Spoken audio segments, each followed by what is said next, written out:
Hi hello ಎಲ್ರಿಗೂ ನಮಸ್ಕಾರ. Welcome back to mixed meal with Mahalakshmi YouTube channel. ರಾತ್ರಿ ಅನ್ನ ಉಳಿದಿದೆ, ಇಲ್ಲ ಅಂದರೆ ಬೆಳಗ್ಗೆ ಬ್ರೇಕ್ಫಾಸ್ಟಿಗೆ ಫಾಸ್ಟಾಗಿ ಕ್ವಿಕ್ಕಾಗೆ ಆಗಬೇಕು ಅಂದರೆ ಈ ಥರ ಆನಿಯನ್ ರೈಸ್ ಮಾಡ್ಕೊಳ್ಳಿ.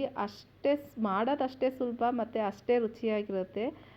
ಫಸ್ಟು ಗ್ಯಾಸ್ ಮೇಲೆ ಒಂದು ಕಡಾಯಿ ಇಟ್ಕೊಂಡು ಅದಕ್ಕೆ ಒಂದು 5ರಿಂದ 6 ಟೇಬಲ್ ಸ್ಪೂನ್ ಆಯಿಲ್ ಹಾಕಿ, ಆಯಿಲ್ ಬಿಸಿ ಆದಮೇಲೆ ಒಂದು ಹಾಫ್ ಟೇಬಲ್ ಸ್ಪೂನ್ ಆಗೋಷ್ಟು ಸಾಸಿವೆ ಚಿಟಪಟ ಅಂತ ಸಿಡಿದ ಮೇಲೆ ಒಂದು ಹಾಫ್ ಟೇಬಲ್ ಸ್ಪೂನ್ ಆಗೋಷ್ಟು ಜೀರಿಗೆ, 1 ಟೇಬಲ್ ಸ್ಪೂನ್ ಆಗೋಷ್ಟು ಕಡಲೆಬೇಳೆ ಹಾಕಿ ನೀಟಾಗಿ ಫ್ರೈ ಮಾಡಿ. ಇದು ಫ್ರೈ ಆದ ತಕ್ಷಣ, ಕಡಲೆಬೇಳೆ ಫ್ರೈ ಆದ ತಕ್ಷಣ ನಾನಿಲ್ಲಿ 3ರಿಂದ 4 ಹಸಿಮೆಣಸಿನ್ಕಾಯಿ, 3 ಗುಂಟೂರು ಮೆಣಸಿನ್ಕಾಯಿ ಸೇರಿಸ್ತಾ ಇದ್ದೀನಿ. ಖಾರ ನೋಡಿ ಹಾಕೊಬೋದು. ಹಸಿಮೆಣಸಿನ್ಕಾಯಿ ಮತ್ತು ಚಿಲ್ಲಿ ಪೌಡ್ರ್ ಹಾಕೋದ್ರಿಂದ ಹಸಿಮೆಣಸಿನ್ಕಾಯಿ ನೋಡಿ ಹಾಕ್ಕೊಳ್ಳಿ. ಹಸಿಮೆಣಸಿನ್ಕಾಯಿ ಎಲ್ಲ ಫ್ರೈ ಆದಮೇಲೆ ಈ ಟೈಮಲ್ಲೇ ನೀವು ಬೆಳ್ಳುಳ್ಳಿನ ಸೇರಿಸ್ಕೊಬೋದು, ಇಲ್ಲಾಂದರೆ ಲಾಸ್ಟಲ್ಲಿ ಫ್ರೈ ಮಾಡಾದ್ರೂ ಸೇರಿಸ್ಕೊಬೋದು. ನಾನು ಲಾಸ್ಟಲ್ಲಿ ಸೇರಿಸ್ಕೊತಾ ಇದ್ದೀನಿ. ನಿಮಗೆ ಬೇಕಾದರೆ ಈ ಟೈಮಲ್ಲೇ ಬೆಳ್ಳುಳ್ಳಿನೂ ಸೇರಿಸ್ಕೊಳ್ಳಿ. ಒಂದು 3 ಮೀಡಿಯಮ್ ಸೈಜ್ ಈರುಳ್ಳಿನ ಈ ಥರ ಸ್ಲೈಸಾಗಿ ಕಟ್ ಮಾಡಿಕೊಂಡು ಸ್ವಲ್ಪ ಕರಿಬೇವಿನ ಸೊಪ್ಪು ಹಾಕಿ ನೀಟಾಗಿ ಫ್ರೈ ಮಾಡ್ತಾಯಿದ್ದೀನಿ.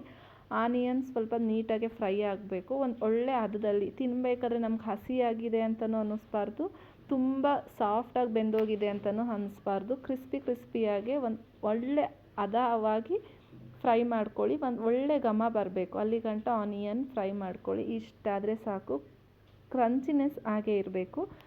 ಇಷ್ಟಾದಮೇಲೆ 1 ಟೇಬಲ್ ಸ್ಪೂನ್ ಆಗೋಷ್ಟು ಚಿಲ್ಲಿ ಪೌಡರು, 1/4 ಟೇಬಲ್ ಸ್ಪೂನ್ ಆಗೋಷ್ಟು ಗರಂ ಮಸಾಲ, 1/4 ಟೀ ಸ್ಪೂನ್ ಆಗೋಷ್ಟು ಅರಿಶಿನದ ಪುಡಿ ಹಾಕಿ ಚೆನ್ನಾಗಿ ಫ್ರೈ ಮಾಡಬೇಕು. ಚಿಲ್ಲಿ ಪೌಡ್ರು ನೋಡಿ ಹಾಕ್ಕೊಳ್ಳಿ, ಯಾಕಂದರೆ ನಾವು ಹಸಿಮೆಣ್ಸಿನ್ಕಾಯಿ ಹಾಕಿರೋದ್ರಿಂದ ಖಾರ ಸ್ವಲ್ಪ ಜಾಸ್ತಿ ಆಗೋ ಚಾನ್ಸಸ್ ಇರುತ್ತೆ. ಸೊ ನಿಮ್ಮ ಖಾರಕ್ಕೆ ಅನುಗುಣವಾಗಿ ಚಿಲ್ಲಿ ಪೌಡ್ರ್ ಹಾಕ್ಕೊಂಡು ರುಚಿಗೆ ತಕ್ಕಷ್ಟು ಉಪ್ಪು ಹಾಕಿ ನೀಟಾಗಿ ಫ್ರೈ ಮಾಡಬೇಕು. ಈ ಖಾರದ ಪುಡಿಲಿರೋ ರಾಸ್ಮೆಲೆಲ್ಲ ಹೋಗಿ ಸುತ್ತ ಎಣ್ಣೆ ಬಿಡಬೇಕು. ಅಲ್ಲಿ ಗಂಟ ಚೆನ್ನಾಗಿ ಫ್ರೈ ಮಾಡಾದಮೇಲೆ ನಾನಿಲ್ಲಿ ಚಿಕ್ಕ ನಿಂಬೆಹಣ್ಣು ಗಾತ್ರದಷ್ಟು ಹುಣಸೆ ಹಣ್ಣನ್ನ ನೆನೆಸಿ ರಸ ತೆಗೆದು ಇಟ್ಕೊಂಡಿದ್ದೀನಿ, ಅದನ್ನು ಸೇರಿಸ್ತಾ ಇದ್ದೀನಿ. ಇದು ಆಪ್ಷನಲ್ಲು, ಹಾಕ್ಕೊಂಡ್ರೆ ಹಾಕ್ಕೊಬೋದು, ಬೇಡ ಅಂದರೆ ಸ್ಕಿಪ್ ಮಾಡ್ಬೋದು. ಹುಣಸೆ ಹಣ್ಣು ರಸ ಹಾಕಿದ್ರೆ ಮಾತ್ರ ಆನಿಯನ್ ರೈಸು ಫ್ಲೇವರ್ಫುಲ್ಲಾಗಿ ತುಂಬ ಚೆನ್ನಾಗೇ ಬರುತ್ತೆ. ಇದನ್ನು ನೀಟಾಗಿ ಫ್ರೈ ಮಾಡಿ ಸುತ್ತ ಎಣ್ಣೆ ಬಿಡಬೇಕು. ಅಲ್ಲಿ ಗಂಟ ಕಾದು ನಾವು ಸೈಡಲ್ಲಿ ನಾನು ಒಂದು 5ರಿಂದ 6 ಎಸಳು ಬೆಳ್ಳುಳ್ಳಿನ ಈ ಥರ ಆಯಿಲಲ್ಲಿ ಫ್ರೈ ಮಾಡಿ ಸಪ್ರೇಟಾಗಿ ಹಾಕ್ತಾಯಿದ್ದೀನಿ, ಯಾಕಂದರೆ ಬೆಳ್ಳುಳ್ಳಿ ಫ್ಲೇವರ್ ತುಂಬ ಚೆನ್ನಾಗಿರುತ್ತೆ. ಇಲ್ಲ ಅಂದರೆ ನೀವು ಸ್ಟಾರ್ಟಿಂಗಲ್ಲೇ ಹಾಕ್ಕೊಬೋದು ನಾನು ಹೇಳಿದಾಗೆ. ಇದೆಲ್ಲ ನೀಟಾಗಿ ಫ್ರೈ ಮಾಡಿ ನಾನು ಅನ್ನನ ಮಾಡಿ ತಣ್ಣಗಾಗೋಕ್ಕೆ ಬಿಟ್ಟಿದ್ದೆ, ಅದನ್ನು ಸೇರಿಸ್ಕೊತಾ ಇದ್ದೀನಿ. ಇವಾಗ ಅನ್ನನ ಸೇರಿಸಿ ಮೇಲ್ಗಡೆ ಸ್ವಲ್ಪ ಕೊತ್ತಂಬರಿ ಸೊಪ್ಪು ಹಾಕಿ ಒಳ್ಳೆ ಹದವಾಗಿ ನೀಟಾಗಿ ಮಿಕ್ಸ್ ಮಾಡಿ, ಎಲ್ಲೂ ವೈಟ್ ರೈಸ್ ಕಾಣಿಸ್ಬಾರ್ದು, ಆ ಥರ ನೀಟಾಗಿ ಮಿಕ್ಸ್ ಮಾಡ್ಕೊಬೇಕು. ಹುಣಸೆ ಹಣ್ಣು ರಸ ಹಾಕಿ ಈ ಥರ ಮಾಡೋದ್ರಿಂದ ಆನಿಯನ್ ರೈಸು ತುಂಬ ಫ್ಲೇವರ್ಫುಲ್ಲಾಗಿರುತ್ತೆ ಮತ್ತು ಟೇಸ್ಟಾಗೂ ಇರುತ್ತೆ.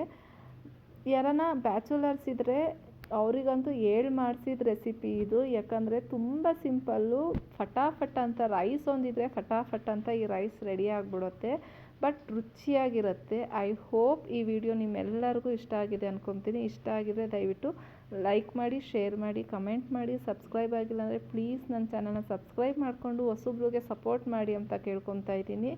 ಇದೇ ಥರ ಸಿಂಪಲ್ ಆ್ಯಂಡ್ ಟೇಸ್ಟಿ ರೆಸಿಪಿಗಾಗಿ mixed meal with Mahalakshmi YouTube ಚಾನಲ್ನ ಸಬ್ಸ್ಕ್ರೈಬ್ ಮಾಡಿಕೊಂಡು ಫಾಲೋ ಮಾಡಿ. Thank you for watching. ಇದೇ ಥರ ಸಿಂಪಲ್ ರೆಸಿಪಿಯೊಂದಿಗೆ ಮತ್ತೆ ಸಿಗ್ತೀನಿ. ಬಾಯ್.